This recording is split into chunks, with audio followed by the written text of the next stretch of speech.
savaş burada bitmeyecek. Benim için intikam, senin için ölüm vakti. Can almadan son vermek yok. Tek bir kişi sağ kolayın. Hadi! Yakalayın! Nurettin Zengin öldü. Bu oba sana zindan olacak.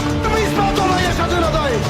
Sultanlığın için biat merasimi başlayar. Eğer taht savaşına kalkışırsanız hepinizi öldürürüm. Zinhar kabul etmem, tahta çıkmadım. Taht boş kalmayacak. Sultan Nurettin gelecek, emanetini geri alacak. Sultan Nurettin yok!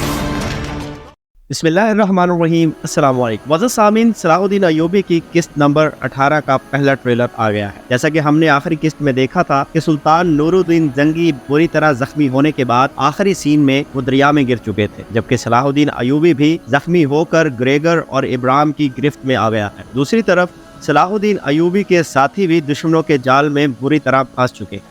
इस सब के बाद यही लग रहा था कि सब कुछ जैसे ख़त्म हो गया है, मगर किस्त नंबर 18 के ट्रेलर ने तो सारा सीन ही बदल कर रख दिया, जिसमें सादत खातून आखिरी सीन में सुल्तान नूरुद्दीन जंगी और सलाहुद्दीन अय्यूबी की मदद को आन पहुंचती है, जिसके बाद बड़ी घुमसान की लड़ाई होती नज़र आ रही है।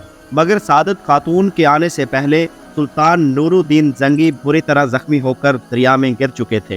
क्या सुल्तान नूरुद्दीन जंगी को बचा लिया जाएगा? इसके बारे में आपकी क्या राय है? आप हमें अपनी राय से ज़रूर आगाह कीजिएगा।